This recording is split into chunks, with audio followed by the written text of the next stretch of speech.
trading and I didn't have discipline, I had to find something else to do, because if you don't have anything else to do, your mind will stay in the trade.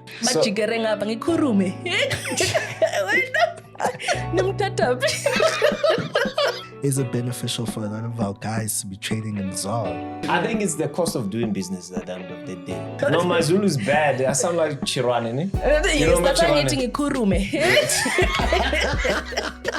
The quality of education is also important on the ground, because people are tired of PDF nonsense.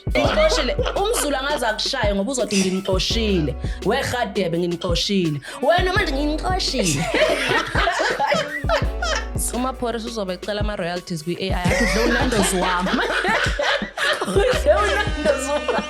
You don't have to aim high, because big growth doesn't come in a large sum.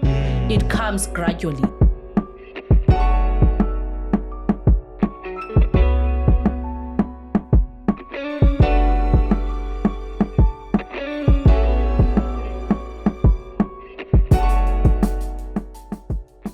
Hi guys, we are committed to bringing you guys quality content, and your support is extremely valuable to us. And there are a few ways in which you can support the channel. Firstly, by subscribing to the channel, and secondly, we are partnered with PrimeXBT as our official broker sponsor. You can use the link in the description below to open your trading account today, and that will be another way of showing support. Enjoy today's conversation.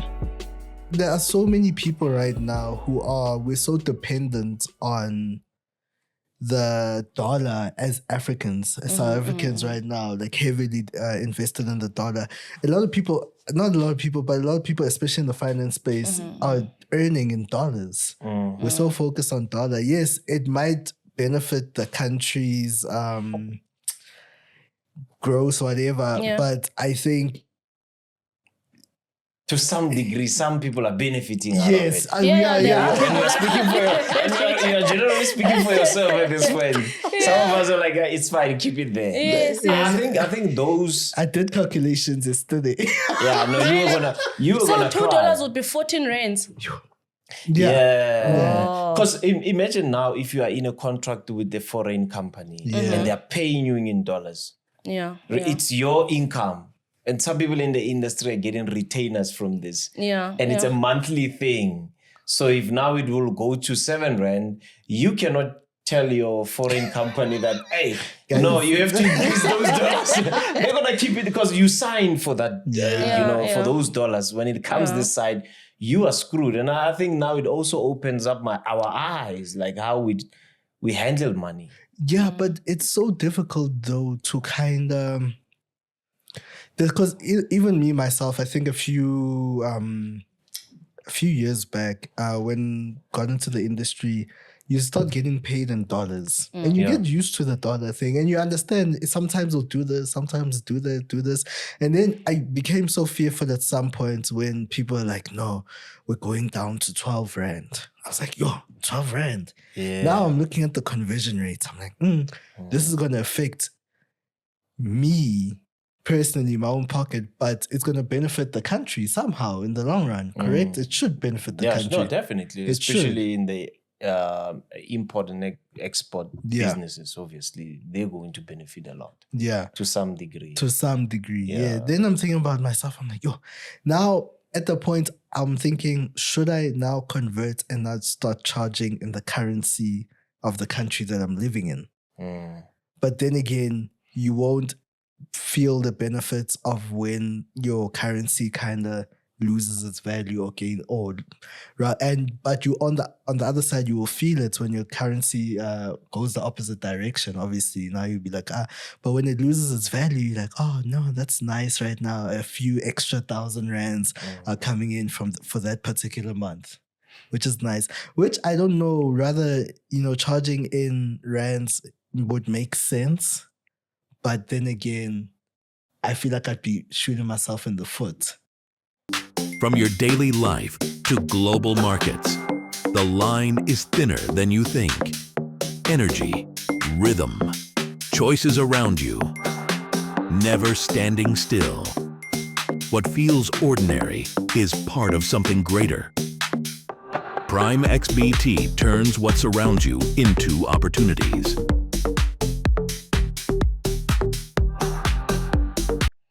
But I never advise of any use of local currency, because the reason for that, for instance, in terms of my trades, I always trade a currency that's bigger than mine, so that when the return comes in, it comes in a larger sum of amount. Because imagine if you are making 100 rands, what are you going to do with 100 rands? But if you've got $100 or £100, it's way easier. Remember, $1 is our base currency on anything. And US is a first world country. So whatever is done around the world, they make use of the dollar the most. Yeah. So I also believe that it is going to some extent, as OMJ mentioned, it is going to benefit other people, but there are people that are going to be hit very hard. So in the same sense, you're saying you think maybe you could take that money and use it in the African currency, like the South African currency being the rand. If you use it here, how well it would benefit you. At some point, it would not. Because if you've got rands within a rand space and you still need to make use of that money for something in that space, it won't benefit you, because it's already going to be devalued.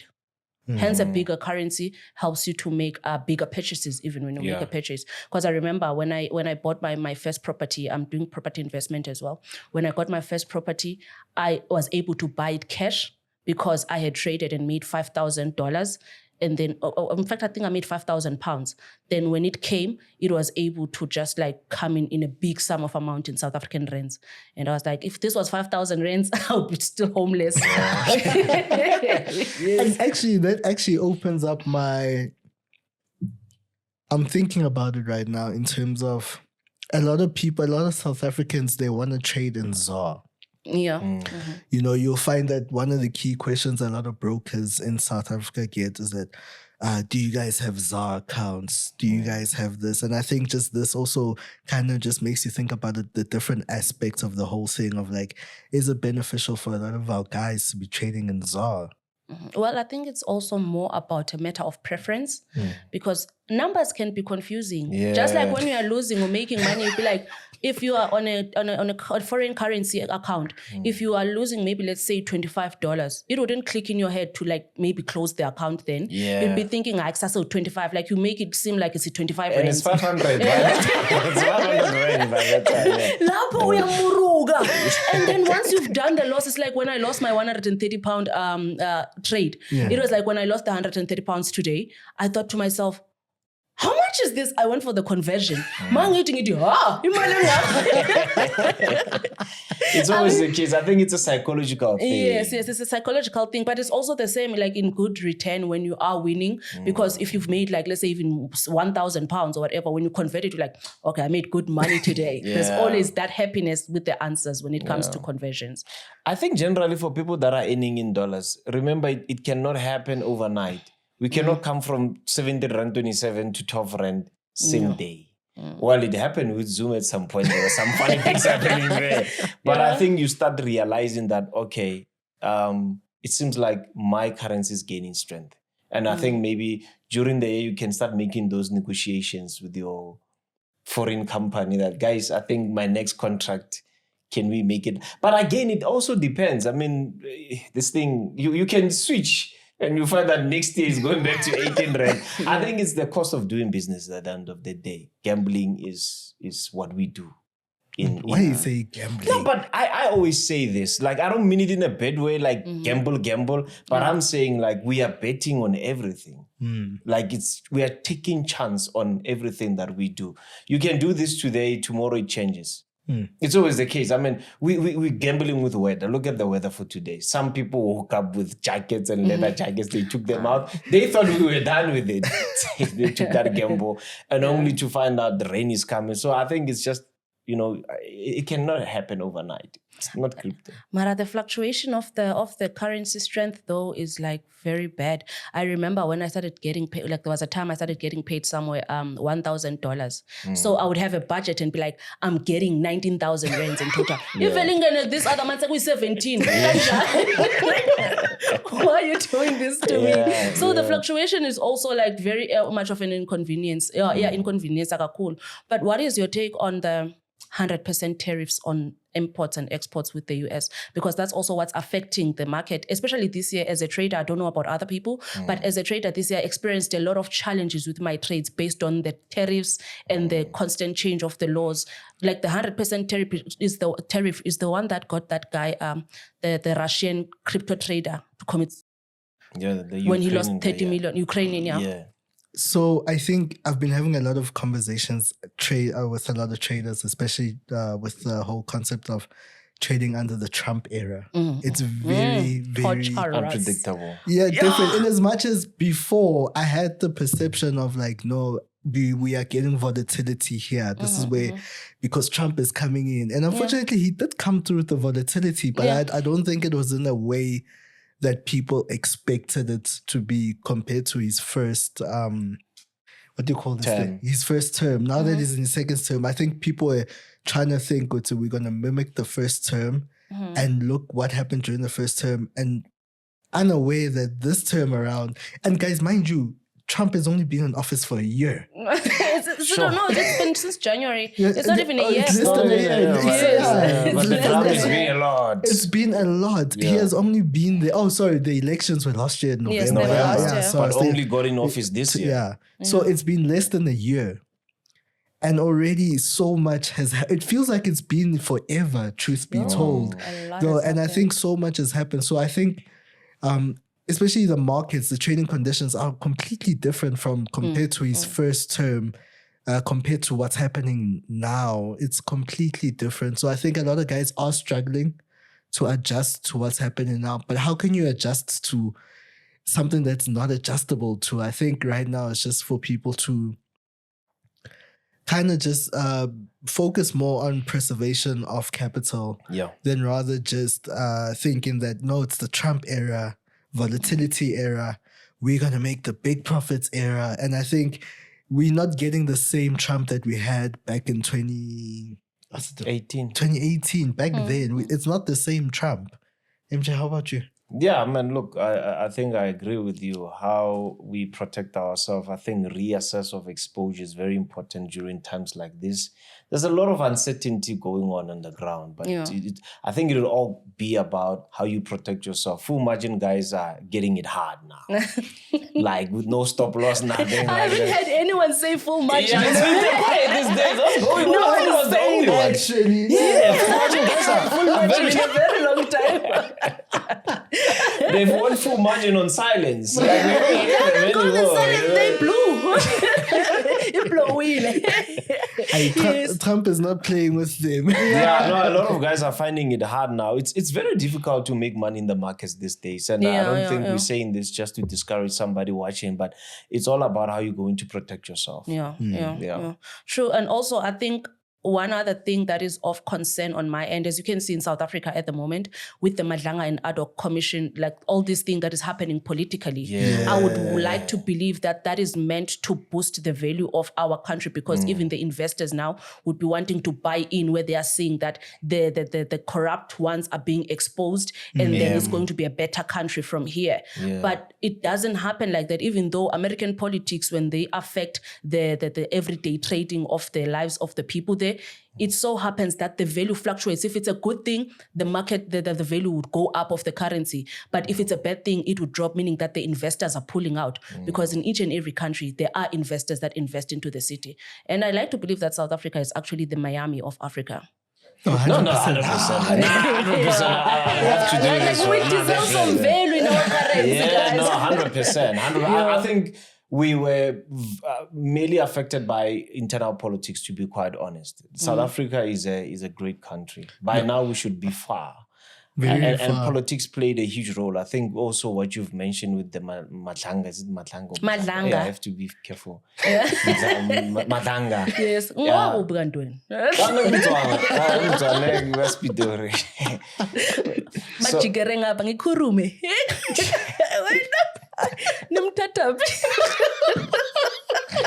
Okay, sorry, as you were saying. and here we have and you know, one thing is that we have the episode is more than an hour. Everything is being 1 hour, so I should prepare myself for the entire hour. Yeah, that's good. No, my Zulu is bad. I sound like Chirwane. You know Chirwane? Eating ikurume. So I think what a lot of people are seeing, I hope so, because remember even when cereal came in, we had, you know, sometimes when new things happen, we normally have hope. When cereal came, we were like, we're cleaning now. Everything now good. Everything's gonna be better. We're gonna perform well. People are gonna start taking us serious. Until now, we have our very own president having a nickname. Yeah, cupcake. And now we start realizing that it's not as we thought it would be. But I think it's a good start. That some way, somehow, there's a lot of cleaning that is happening on the ground. Yeah, have you seen how clean Joburg is? It is clean. I think they did that for the upcoming elections as well. Also for the mayoral. You call that clean? Compared to what it was. There 2 weeks ago. Now I disagree, man. I can now, G20 is here now. It's coming and also there's a mayoral election for the upcoming mayor. Did you see what Fikile Mbalula did? They were asking him a question about service delivery. I said, no, wait, man, we'll see those. That guy should keep quiet. At this point, he should keep quiet. He said, we'll see that during election. How can you say that? These guys are now comfortable. Like they are comfortable because no one is holding them accountable. That's why they feel like they can do whatever they want. But yeah, man, I wouldn't want to go. Pete, you're going, right? After this, you're going to another country. Would you want to settle there full time? Well, I'm already married there. I've got to settle there. Oh, it's a shame. Yeah. Well, for me, I think the only difference with the States and Africa is culture. They don't have much culture that side. I remember this other time my husband and I went to the supermarket to do groceries. They call them convenience stores or something like that. But we went to do our groceries. One thing I should commend them for though is that they hire disabled people. Like even if you are mentally challenged, they hire you. So when they do that hiring, I was like, this is a good thing. But then in terms of culture, I remember we're at the store and there's this person that is packing at the back. So I'm greeting them. I'm like, hi. And their first response was, do you know me? It's like, what do you mean, do I know you? And from where I come from, when I responded, I said, respect. Greeting is part of respect. So that's where culture lacks for me. But in terms of everything else and development and safety, safety is a big thing. South Africa has got into a very bad state in terms of women killings these days. Like it's too much. Like you don't feel safe even being a woman walking into a mere Uber, into a mere store, into anything. Like it's just unsafe. But I think more than anything, I just appreciate that us as the youth of the country are doing much better than we did before, or what the people before us did. Infrastructure-wise, well, what would you say? Infrastructure-wise, I felt when Helen Zille said she'd like to come and be the the mayor in Johannesburg, that was going to be a very good thing. Reason being, Cape Town, look at it. Cape Town is a destination, Baba. So if someone that has got that much work done in a certain province, because Cape Town was not a thing until in these recent years. So if they can do that much change, they can also have that in Johannesburg, because in Johannesburg, it needs someone that is really focused on building the ground. Our ground is very messed up because the immigration is also very messed up. Like people come and go as if bangena and spas. But if we do take care of our country in terms of having the right people leading it, the infrastructure really deserves to be changed. I was even learning the other day about Dubai, that Dubai infrastructure is changed every 10 years because they're doing a futuristic city. So every 10 years, there is that change. We don't have to change ours every 10 years. However, these buildings are done. But one would say they failed. I mean, Helen Zille failed with her crew there in Pretoria. In Pretoria, well, that's still Johannesburg. Like this place is like a rotten potato sack in the sense that she could have tried, even though she tried. You see, with the amount of corruption that is showing up right now, she wouldn't have been able to achieve it with so many rotten potatoes in the bag. Because she would try to do the right thing and someone else and their crew. Like I also remember this time that the car industry is led by a cartel in South Africa. Imagine if the people that are running us, especially in Johannesburg, are already corrupt themselves. How much more for someone that is trying to help? They can try and still fail. But I believe with the right people now, with Mkwanazi, Efigile, things are going to go well. He's spilling the beans. I feel like he's scared. I feel like it's a move, like Nintoshile.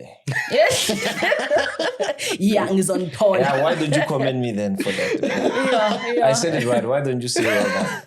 It's right, right? Nintoshile. But the accent. Okay, so Ngintoshile. Umzulu angaze akushaya ngoba uzothi ngintoshile. Wegadebe ngintoshile. Wena manje ngintoshile. I won't see the end of it, but it's fine.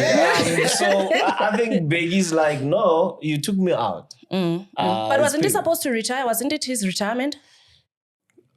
How can he retire if we're having a lot of guys there in parliament that are older than him? Way older than him. Okay. Yeah, I think he was just chased out. But I think now he's like, nah, let me show you guys. I don't know. That's how I see it. Because look at people like the opposition party. They're comfortable with how he's answering questions. But yeah, I like what we see now. The rand is doing well. It's just also, it's emerging markets taking advantage of your rulers like the dollar.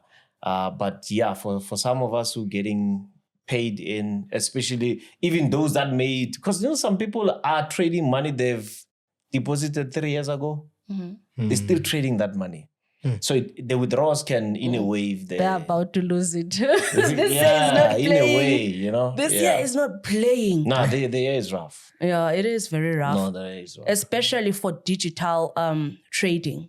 It's very bad. I think it's at a point whereby even if you're a trader, you'd also have to look at having like actual physical gold. Let's say you trade in gold, you should have an actual physical one, because if it's in the charts, there's a lot of manipulation because everyone is losing. Even brokers are saying they're not making as much money as they used to. It's tough. Yeah, every sector now, they're finding it hard. It's tough to do business in South Africa. Nothing was the same after COVID, including us. I say right. Yeah, nothing is ever the same after that. Yeah, no, but I think, in as much as we're looking at the world right now and we're like, okay, no, things are rough across the world. Obviously, there's some people who are just like, right now, there are sectors which I feel like are booming, because I heard a stats the other day that trading volume in South Africa has increased drastically, though. Yeah. Drastically, meaning that we have more South Africans, obviously because of other factors, because now unemployment is there, people aren't getting jobs, people are getting retrenched. So it's kind of tough right now. So people are having to find alternative ways to make that money. So obviously people are looking to Forex and saying that, no, Forex, it can save us. But unfortunately for most, it doesn't save, it destroys. And that's what a lot of people don't get, which is very sad though. Well, that's why a part of me decided that I should take the route of teaching about it, because I also got to learn. That's why I'm able to make money. I got to learn. So if people are being told, oh, go for Forex, and do what? Because people need to know what they're going there to do. That's why education is more important. But I also think with the volumes, they've introduced more this thing of prop firms these days. So many people are willing to deposit that small amount to make the big cash out. But still, they are not educated enough about the charts. And I believe one of the things that this awakened a lot of people from this of sort by this crypto trader was that as much as we are in it for the money, as much as we are in it for understanding the charts, the very bare minimum, the basics that we overlook, which is discipline, patience, our mental health, emotional intelligence, is actually a very wide gap in the trading industry. That's why people need to be educated about it, because I can tell you how to make money. However, how do I then contain my emotions and work on my mental state when I'm in those charts? Because if you've ever traded a demo, you'd know that it's a different feeling when you're going to a real account. So no one prepares you for that feeling. That's the whole point of also the education, because I also touch base on that. Yeah, so I think the quality of education is also important on the ground, because people are tired of PDF nonsense. No, they're just tired of that. Every time you inquire, they give you a PDF and they say, go learn and be like me. People are tired of that. I think it will take a lot for us to clean the industry. especially by providing quality stuff and responsibility. Earlier on, we had another episode we shot, and I was mentioning the importance of taking responsibility. People that are also getting scammed, getting false information, they should start now taking responsibility, because they make it easy.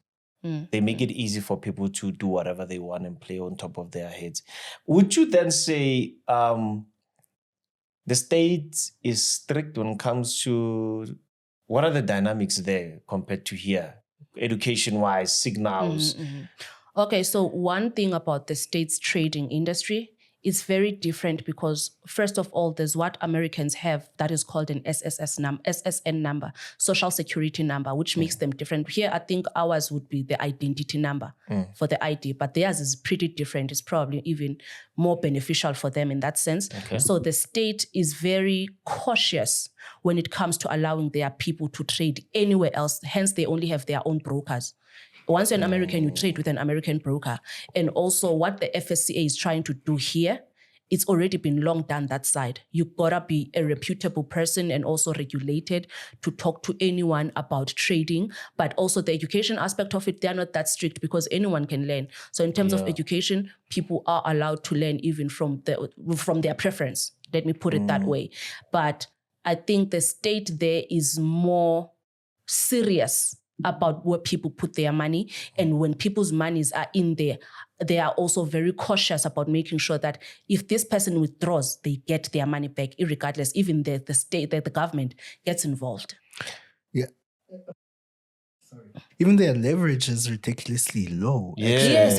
I wanted to touch on that. Yeah. So you also get different rules and regulations based on the region, isn't it? Yes. Because that's how big it is. Yeah, it's very big. Gauteng has its own regulations, and you find that Limpopo, states, different states. I remember even this other time we were coming from Boston going to New York.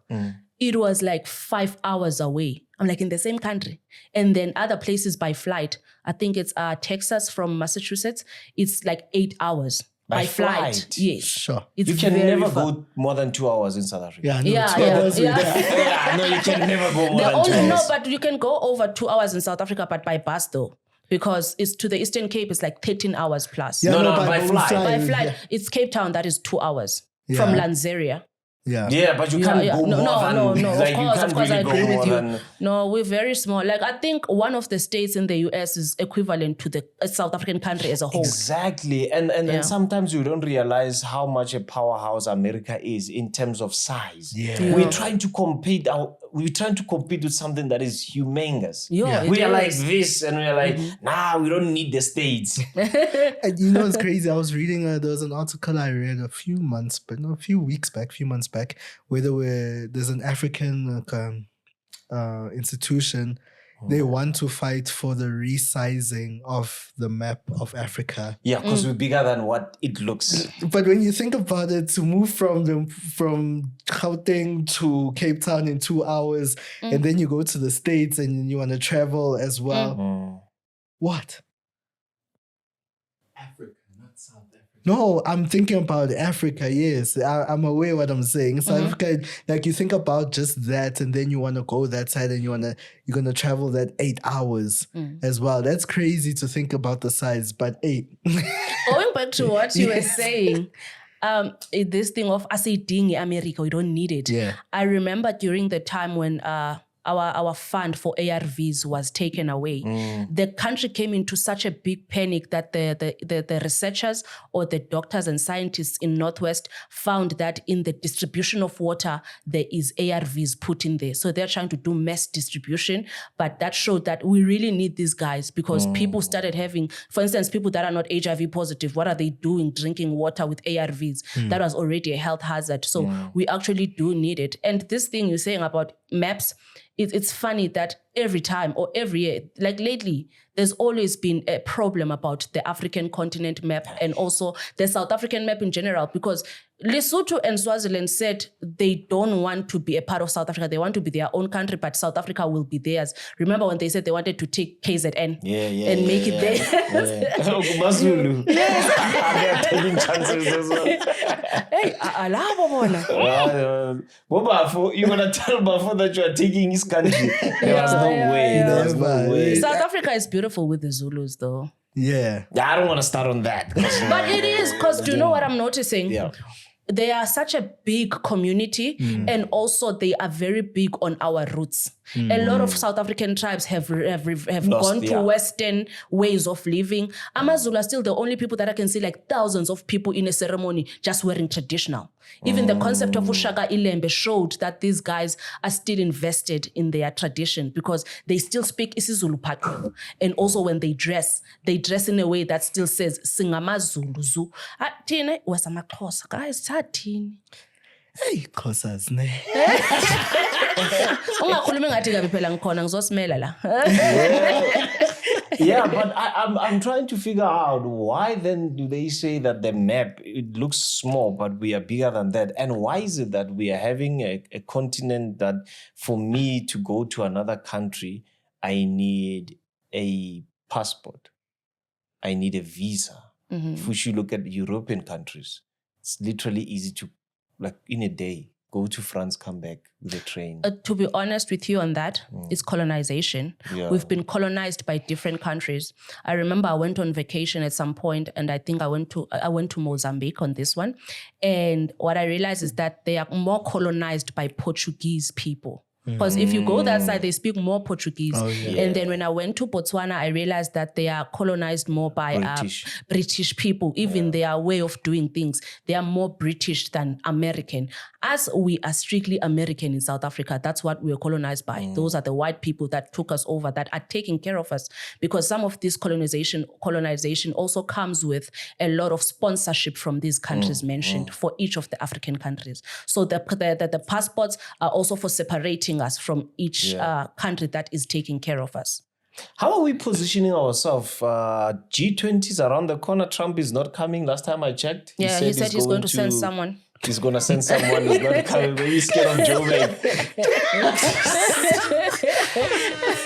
Maybe the 49 people who went that side decided to tell Trump. Hey, where are those 49 guys? I forgot about 49. The 48 Afrikaners who went that side. Refugees. Are they still that side? Can I tell you something? I remember when I went to the embassy, to the American embassy here in South Africa. I went to Sandton. When I got there, we were standing on the line, right, waiting to go in for our interview. The consulate person came out of wherever he was, and then he started taking down names of the Afrikaners that were there for the refugee status. When they got there, they saw that America is not what it is. Because one thing about Africa, one thing I found when I got there is that in Africa, we've got money, guys. We've got concrete houses. There it's wood houses. Yeah. Once it burns, it blows up. But does it also have to do with the weather, maybe the earthquakes that are there? Because I think South Africa is also considered one of the safest countries. In terms of weather. In terms of weather, natural disaster, we are very safe. Not crime. The weather we have is crime. That's the only thing we're struggling from. But would you then say, is this the right time to move out or stay within and try to build from here?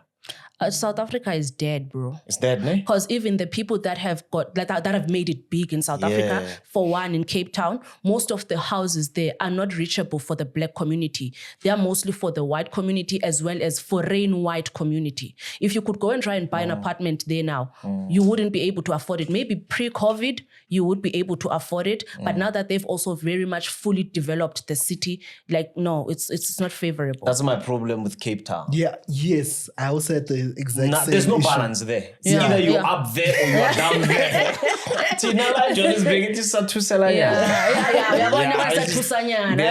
least we can be in the middle. Yeah, because are you looking at Cape Town right now? Cape Town geographically, when you look at it right now, the way it's set up geographically, obviously there's that divide. Yeah, I see the straight. point. Very serious. It's a painful one, actually. You look right, yes, and in Gauteng we have something similar to that, but it's not as drastic. No, it's not as bad. It's not as drastic. Our pay slips can make us look good. In Joburg. But there, I mean, when you land by the airport, you see all those shacks there. And you are just thinking, nah, there's a, and you go to Kems Bay, you go to Houts Bay, and then you start realizing, man, there's a serious distinct between the two. And here, we get in there. Well, in Johannesburg is not a city of gold for nothing. It's like Gauteng means gold. So Gauta. Yes, Gauta. Yeah, now I'll school you now. It's fine going to It's like he's waiting for you. He's waiting. When he asked me if he pronounced it right, I forgot it.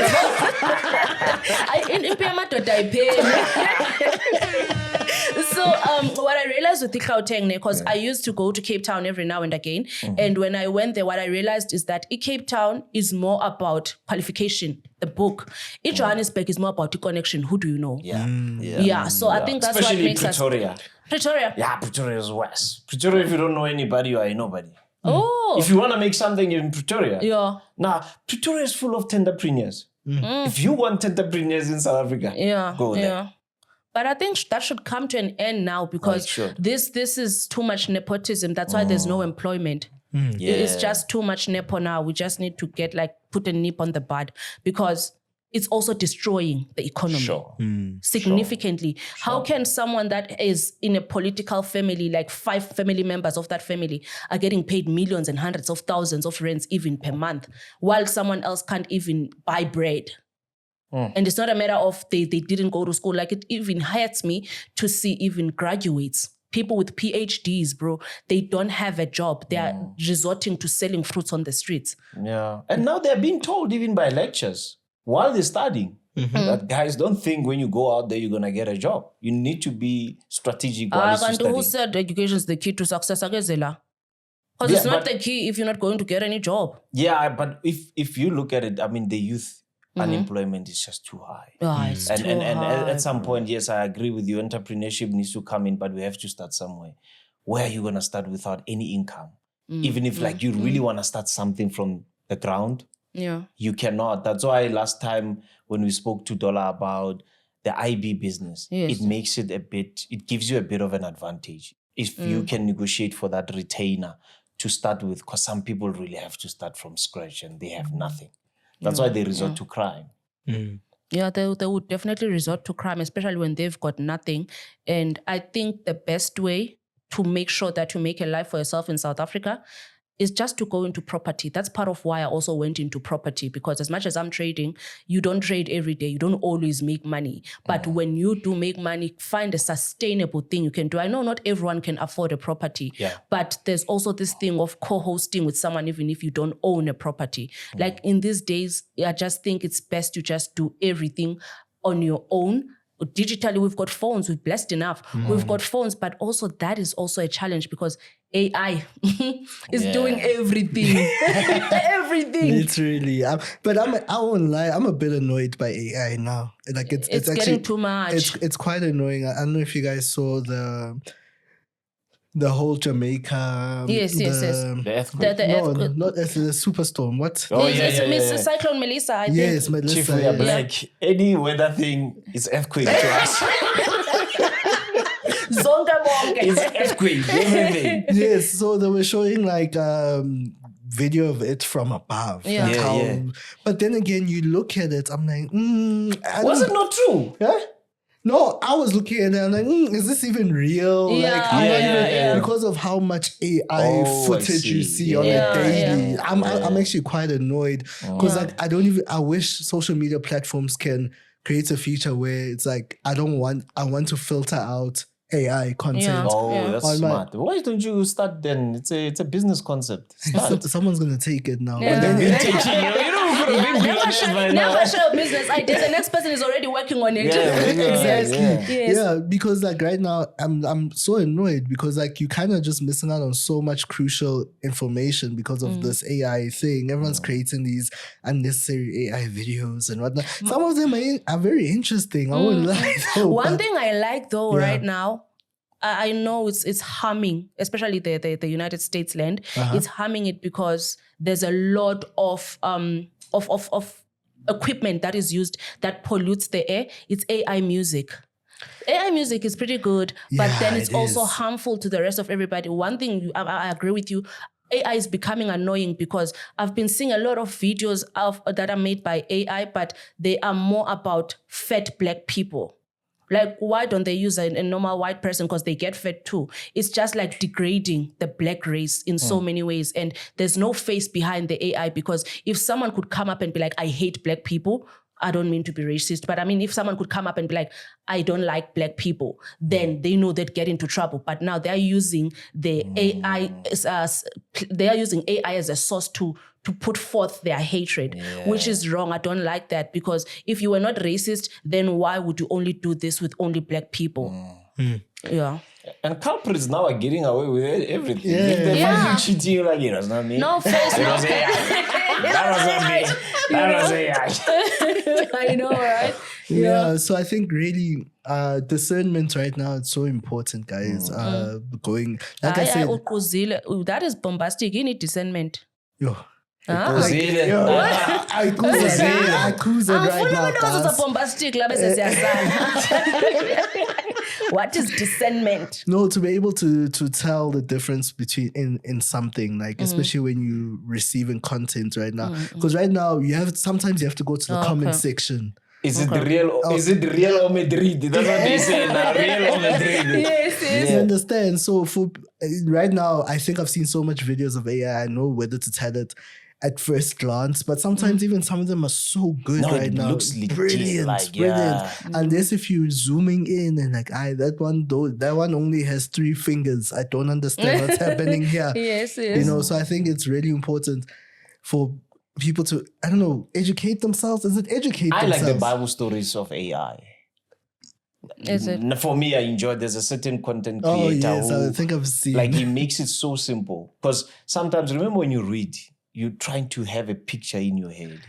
So he makes it very simple. It's just that he makes it a bit more than... No, that's what I'm saying. There should be a platform purely dedicated to all the AI stuff and people can go consume the AI stuff. But it's also money-making business for these platforms like Instagram and TikTok. They want you to get on the comment section and ask, guys, is this AI? Because engagement, they want that. Yeah. So I studied AI, but it's boring what it's becoming now. Yeah. It is boring. Like, it's literally taking over everything. Like, when I was studying AI, I read that one of the jobs that will be much safer would be that of a cleaner, even though there's many cleaning equipments these days. But even doctors, they can't diagnose cancer like AI. So AI is going to take the high-paying jobs. Tell me about it. Yeah. ChatGPT does the work for me. I'll be honest with you. ChatGPT for me has diagnosed me with sickness I never even... I promise you. What did you write? What was your prompt? No, like symptoms. Yes, you just wrote the symptoms. Symptoms. Even...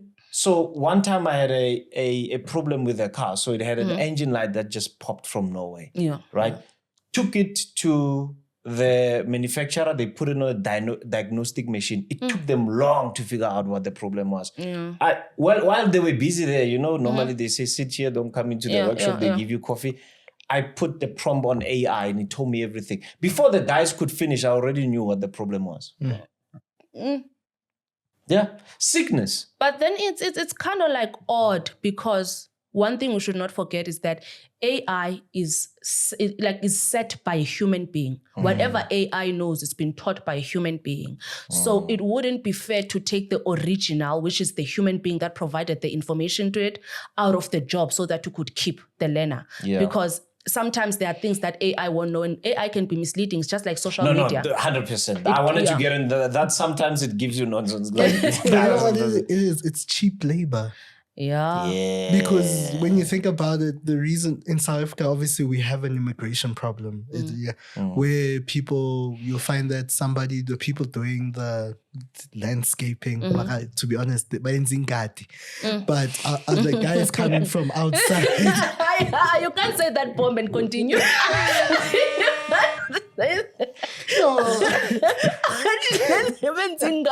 He wants to be serious. Imagine.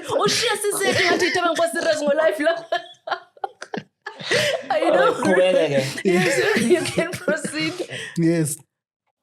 So that was the issue that we had, where you find that a domestic work is going to people from outside because of the barriers right now. People are trying to find loopholes around paying taxes and whatnot, or paying UIF funds and all that. They go and find workers from outside. Now then we come down to AI as well. AI is also giving the same thing. It's cheap labor. Have you seen the things that AI is doing? Assistants, you get AI assistants, you get AI this, even the music thing. You can imagine for the artists who made the music, how many hours in studio they spent, and somebody comes probably less than a couple of hours, sits down and then repurposes their song. And I'm very sad. Yes, the songs are nice, I won't lie. Yeah, they are. I'm very ashamed to say this, but I have an entire playlist, AI, because wow. Elon Musk is creating an entire firm, if you call it, like a firm whereby he's just going to be producing AI music with those machines, and that's harming the environment as it is. Exactly, and you can imagine now the artists right now, already album sales went down because of streaming.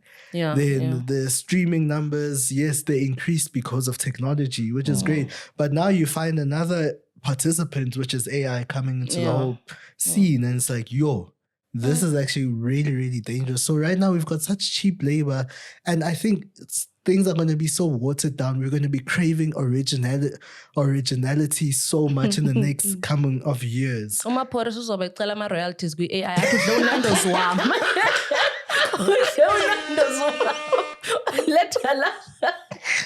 Electricity.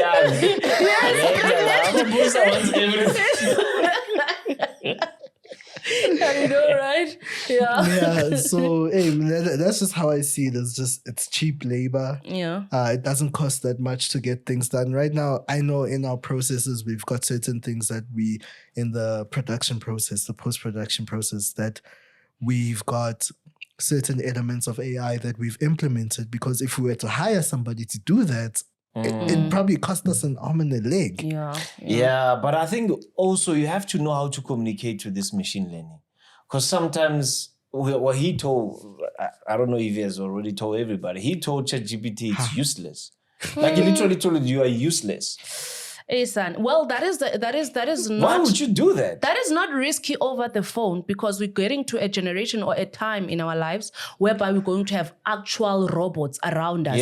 And that is going to be unsafe, because once they click on the anger button, those are metals, they could kill you like instantly. Yeah, and I know Jay was telling me earlier on that there are the first what?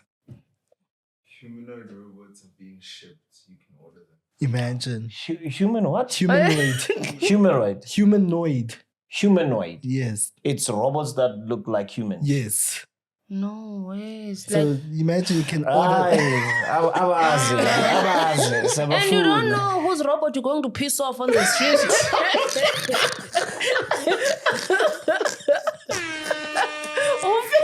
It's a quarter already robot. And in South Africa, like Jamaica currently, with what's happening with their Melissa, like Jamaica is a very unserious country. Yeah, they're like us. Did you see how they were even holding the banana trees? And then like Zinky flew over that guy's head. I'm like, do you understand? You could have died, but he doesn't care. He's just going with it. But also social media has made people very crazy. Like they just do it for the cloud. Yeah, it's just content creation. People want views.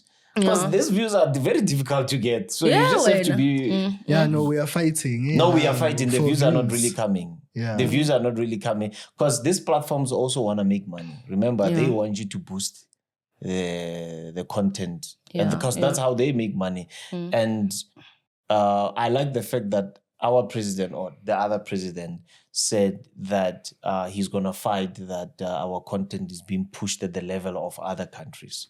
I don't know how that is going. Oh, I don't know. Yeah, because it does need to be pushed. Because when you think South Africa to the world, I mean, we're everywhere, man. Like we are everywhere. And have you seen that people outside make content with our stuff? Yes. Jerusalem. Yeah. Look at Mensa Musa. Yeah. Is it Mensa? Mensa Main. No, Mensa. I don't know. Mensa Musa. Mansa Musa. No, not that one. The content creator. The content creator from the state. He's now staying in South Africa. Most of them are moving here. Yeah, that guy just did Amapiano content. But they're in for a surprise though, because South Africa is all beautiful and all affordable. When you get here, security is an issue, guys. Security is an issue a lot. Yeah, and people, I was watching a video, but also I think we've also seen this. When you go to a place like Sandton or Midrand, you'll see there's a lot of people, there's a lot of private security lately. Yeah, a lot of private security. Yeah, South Africa. No, he's right. They are everywhere. Everywhere. On the highway. You go into a restaurant, you'll find that somebody, private security, wherever you go, there will, especially in places like Sandton, Midrand, your higher middle class areas, you'll find that a lot of people are now opting to get a personal bodyguard because, like you said, South Africa is just not safe. Yeah. It's just not safe. Guys, it's not safe for the rest of the world. You guys can stay. You can stay there. Stay there. And here you are, you're going.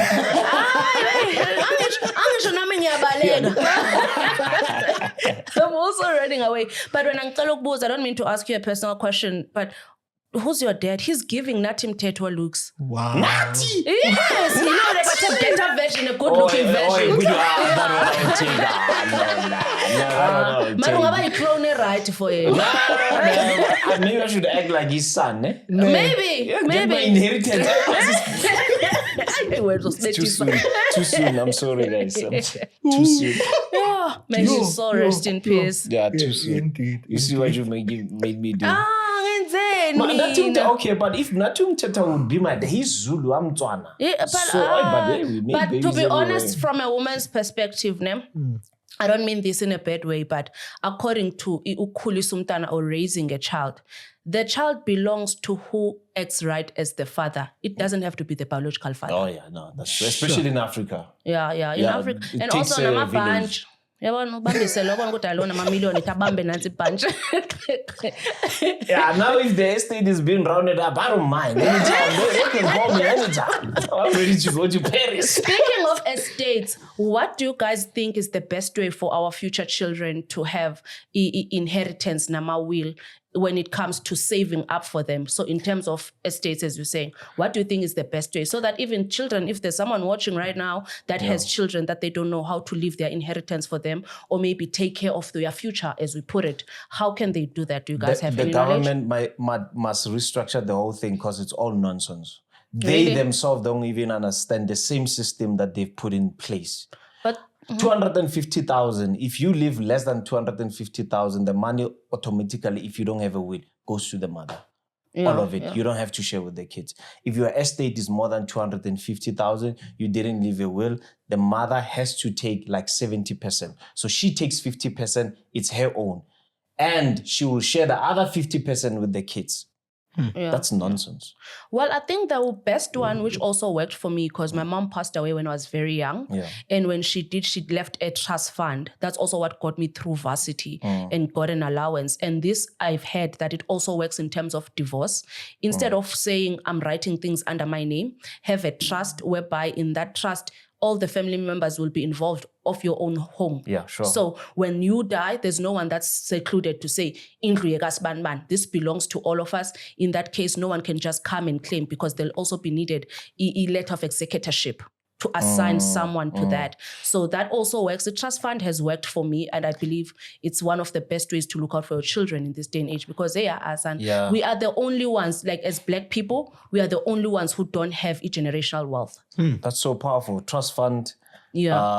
works because you're keeping the government off everything. Yes, The minute the government gets involved, they issue out even the letter of executorship to wrong people. The very same. Even lawyers, even lawyers, they can draft the whole thing themselves and give it to your uncle. Give it to your auntie. The people that are not even supposed to be part and parcel of the estate. So they need to restructure the whole thing because right now, the way people who has the letter of executorship or the letter of executrix, they don't even understand the responsibility of that letter. First of all, that letter doesn't say that you are the owner of everything. You are the person that is in charge for distribution and management. But people normally believe that they are in charge. They can even keep the estate to themselves and not even distribute it. Guess what? It's going to cost you. The one who wants to claim, you're going to have to go to high court. Do you have the money for high court? So the government is not even protecting you. Rather have a trust. I agree. Have a trust and have a particular person to run everything. Leave it there. Yeah. But to be honest, starting a trust is not cheap.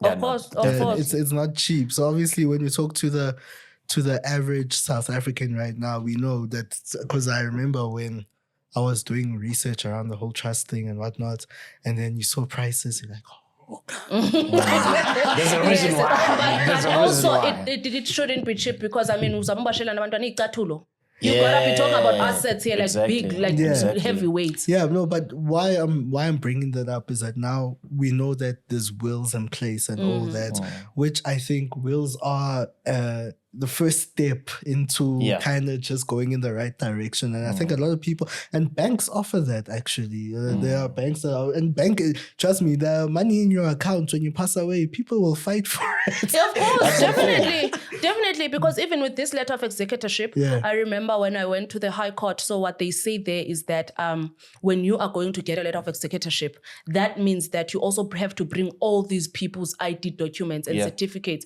Documents after Rosemary. Like, who would want to give? And families are very broken these days. So by the time even the money comes, let's say they do agree to give you, by the time the money gets to you, it's already like 2 cents. Yeah, it's finished. Yeah, so with a trust, you already know that it's there and it's all good. But guys, it's a lot because sometimes there are people that are just going to try and be and be like spiteful because of the trust. Exactly. Because you can kick someone out at any time. Yeah. And that letter, people don't understand that once you have that letter, every debt of the deceased is also on you. It's no longer frozen. No. If you are owing, let's say you are owing SARS, you accumulate everything to say the assets of this person is 5 million. Yeah. You are being given something, if I'm not mistaken, 31 days. For somebody it has to be advertised on the government gazette. Oh, yes. Who has time to look at newspaper these days?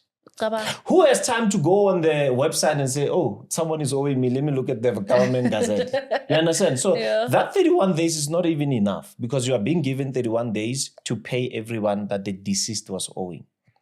Once it's rounded up and you didn't claim within the 31 days, it's chai. You can fight it over High Court. High Court, again, it's expensive. It will take time. And you'll have 2 rows there. If you're taking your case on the normal case line, it can take 3 months for your case to be heard. If you're going to make it on emergency basis, it's risky. Because if they find that your case is not strong enough, they will say, pay with cost. We have seen with the guy for Please Call Me. Arrogance doesn't get you anywhere. The guy has to pay around 13 million rands. Yeah, why would you do that? I mean, 47 million guys... We are traders. Give us 7. You know, let's raise it. Yeah. So every letter that you get of the deceased, it comes with a huge responsibility. But I feel like the kids, in most cases, they are not well protected. Yeah. More especially, you know, when it's a mother and a father and they're having 3 kids, you know, sometimes your mother has you at that. I know. He's smelling already. What? Because I'm dealing with something similar. Yeah. If you marry someone else who's not the mother of your kids, you don't have a will. I'm telling you. Thy will be done. What happened to prenuptial agreements? Again. It's expensive. Because you know we rush to marry. Yes, when you say let's go sign. Yeah. We rush that. And when you get to Home Affairs, you're like, I want to do anti-nuptial, or I want to do with accrual. And when you get there, you can't just, you need something from the lawyer for you to do anti-nuptial. Yeah. That's If already you get there, double cost. Exactly. I remember when I was getting married, I think we were like 15 there. Yeah. There were guys that were saying, no, mina, I need funny in community. I want out. And when they get there, say, okay, fine. Things from the lawyer, letters from the lawyer. Say, I didn't know. Then the wife's like, okay, fine. I just signed. We're already here. So you signed all of your wealth over. Yeah, most people, they do that because of lack of education. They don't, these things are not being taught. Yeah, true. And I think people do preach, don't get married in community of property, don't do that. But like you're saying, when you get to Home Affairs, obviously you can't just get to Home Affairs and be like, you need to submit documents with that, but documents need to be prepared by legal. Yeah, and legal is also its own cost. Exactly. Yeah. And this out of community as well, people always take it out of context. Even if you are out of community, when you are a mother, you are taking care of the kids, you are not working, you can claim 50%, even if it's outside. Yeah, I think I saw that even with a Black Coffee's thing. Exactly. Yeah, you can. Because they are like, Chief, she was raising the kids while you were going to work. It was also part of work. So you can't leave it without anything. You spoke about education. Yes. He's talking like a present father. That's good. Yeah, no, I am. On that one, I know. If my kids are watching, you are protected. Please. And you guys know, if anyone needs a present father, I'm available.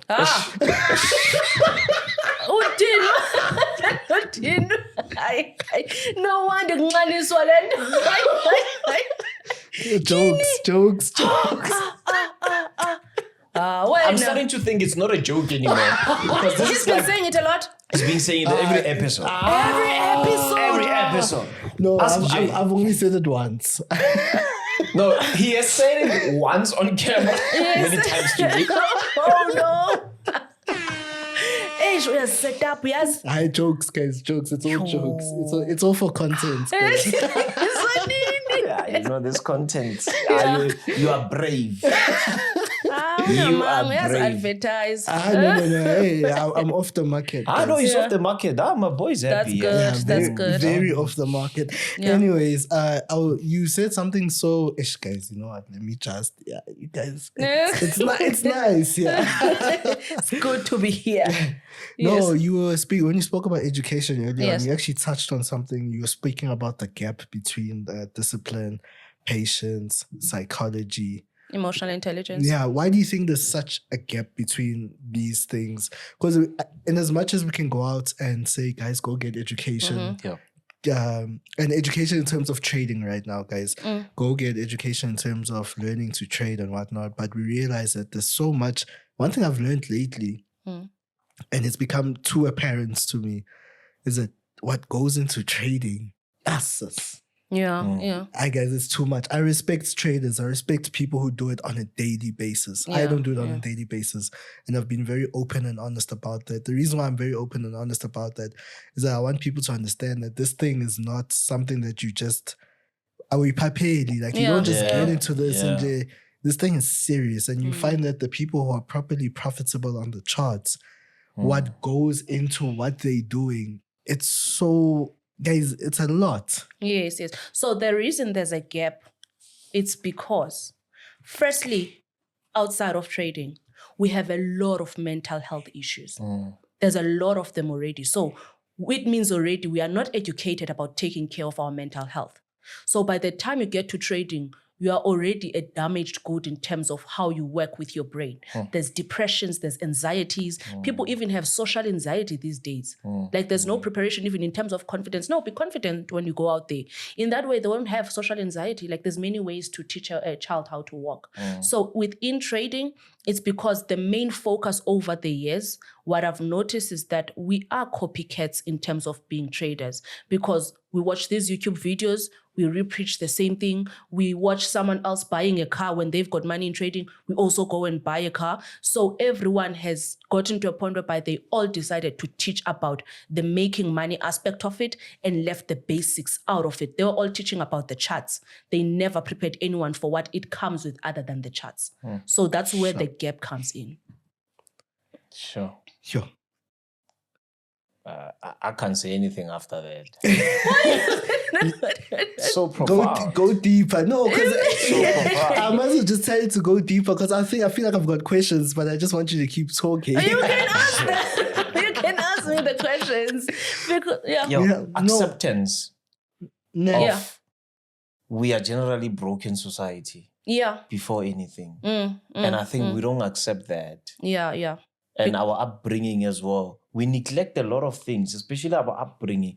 We neglect it so much. I had issues of anger, trading. Yes. But I realized that it was not trading that made me have anger. Trading was just amplifying what was already inside of me. Yes. You already went in there with your own emotional issues. By the time you got there, the issues were amplified. You are right, because I also have, when I go into a trade, it used to happen a lot before I even got myself to really learn more about discipline. I would just be going in making money, but because of the lack of discipline, I'd find myself like being pressured into going back to the market again. But if you've got discipline, you tell yourself, that's it. That's why you also have to set rules for yourself as a trader, that when I go into that chart, these are my rules. I'm going to trade once a day as well. If you are a person that's had that trades on a daily, you'll be like, I'll trade once a day. And whatever the case, if my money is at $40 per day, there's also this book that says India on $40 a day. You don't have to aim high because big growth doesn't come in a large sum. It comes gradually. So if you tell yourself, I don't care where the market would go after I make my profit, but if I am trading, I'm looking to make at least $150, then I'm out of the market. And that's where other skills come in, because one thing about trading, it has a lot of freedom. You can do whatever you want with your time. You go out there and obtain new skills. And part of it for me became that, part of it for me helped in the sense that when I was doing trading and I didn't have discipline, I had to find something else to do, because if you don't have anything else to do, your mind will stay in the trade. Even if you're out there, you'd be thinking about, trading. But if you've got other things that you are doing, you'll forget about the charts a little bit, because that also helps in you managing your winning streaks.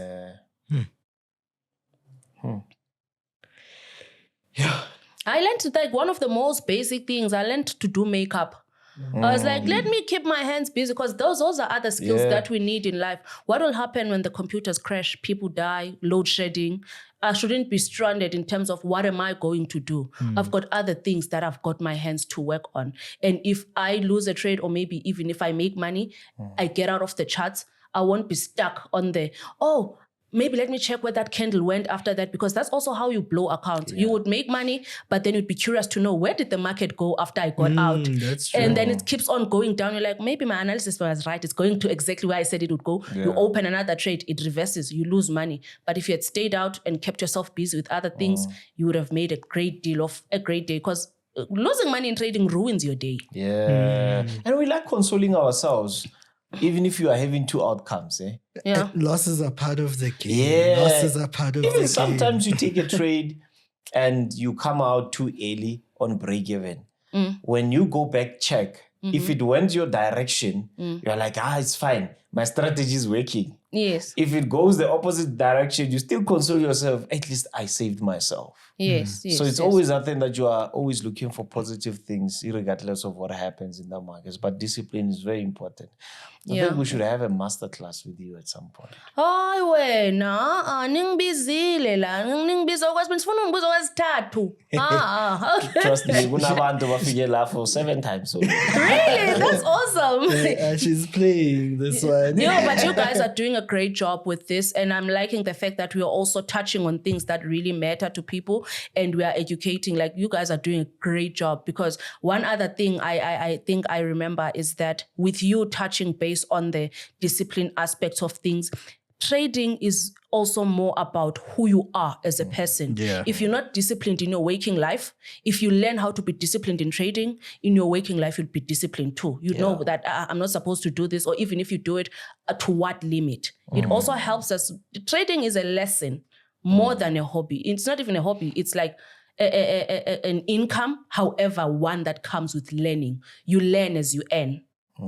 Because sometimes we don't know what we're doing, and then trading teaches us or takes us back to factory settings. And it's like, no. You don't behave like that, which has helped me even in my life, in the sense that emotionally I've gotten intelligent in terms of trading. So when I even go to my own waking life, I'm able to come to terms with my emotions and control them, because it's like training. The more you go to the gym, the better the shape of your body would be. So the more you practice being disciplined, the more you practice these things on a chart, the more you are able to apply them in real life. Sure. Yeah. And on that note, Lela. What happened? So that's why I go Lela. Yeah.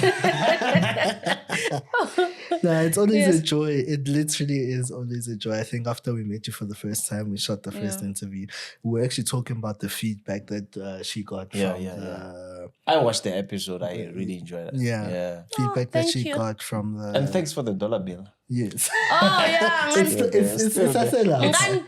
Yeah, but since it was patchy, Yes. it depreciated. Oh, so inkinga.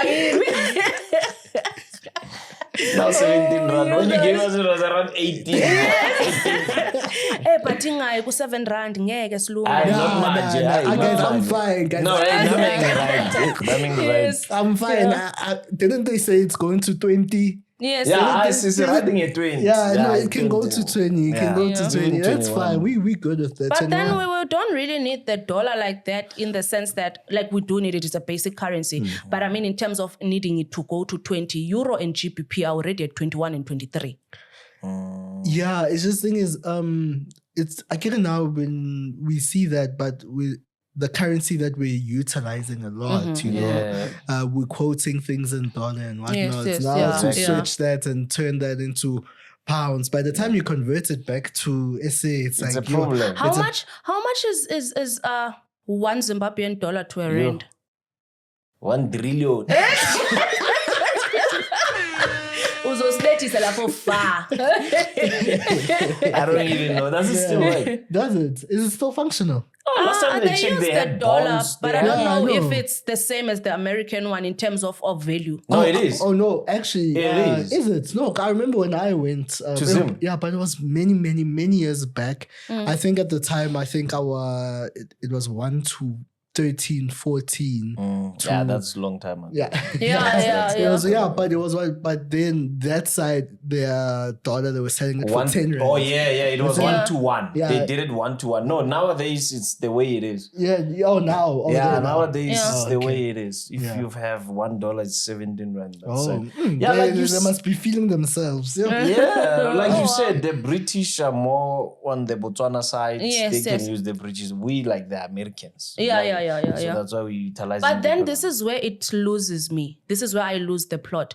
We are more American this side. However, our English is British. Yes, actually. Yeah, but we are colonized by British, isn't it? We're like, where was Jan van Riebeeck from? Oh no, Germany. Germany and Holland. Yeah. Yeah, but it falls within the European stuff. I think mina nje South Africa ithanda izinto. Because even with everything they're trying to bring in, why sizama yonke into? Why? Yeah, no, South Africa. Yeah, we will never be left behind. But one thing I like about South Africa today is they are not too much of trying to be that side. They want to keep it like, you see them a piano era now. They're like, it's our own. We want to own it. Yeah. Back then, we wanted to be rappers. Street Lil cabs Wayne. and Lil Wayne. Yeah, but Yes. nowadays, I think we're just enjoying whatever we produce within. But yeah, thank you so much for coming. We'll see you on the 3rd episode. Yes, 100%. 100%. Thank you That for one was having me. expected. Yeah. Yeah. I think she should host the ladies at some point next year, August. It's Women's Month. Okay, I'll talk Women's to you. Month. I'm talking to the wrong person. There's a decision maker. I'm sure where he's like, we are pambana. Thank you so much for coming and have a safe journey to the States. Thank you so much for having me. Trump. Whoa, nomthola kuphi? And the other 49 Afrikaners. I think some of them are already back. Oh, yeah. Yeah, some They of should them are be already back. back. Babahlalisa in a big hall and kuyabanda lapha abantu bayawedaya lapha. Yes. Mina into Oh, God, it's engayicontrola. winter now, that side. Ne? No, not yet. It's Not going yet. there Oh, it's though. going there. Oh, Yeah, yeah. Oh, but Kunje it's Christmas. So you're going to spend Christmas that side? I don't know. I mean, I'm a globetrotter. Someone once said, you're not a globetrotter. I took it personally. What's a globetrotter now? Someone that travels around the Oh, world. okay. Yeah. Yeah, So at Christmas time, you live in the heat. Well, It's a nice it's a problem, family time. That's what my family is now. Yeah. Bang, tat. Do you know that there are some people who are rich who never experience winter? Like they've got They houses. chase the sun. Yeah, they chase the sun. That is my goal in life, chasing summer for 365 days. But I also man, I chased like winter. summer when I had to. Like Mozambique is a very good place to go when you're chasing the heat. Oh, yeah. Yeah, it's very warm. And most South Africans are there. You don't need a visa to go there. You get there, you get one upon arrival. Yeah, you can speak Changan there. They think you're one of them. Changan. Ladies and gentlemen, thank you so much for watching another episode of Industry Chat Podcast from your President, El Presidente. Lela Tati-entity.com. Yeah, we'll see you guys in the next episode. We love you guys, and we're out.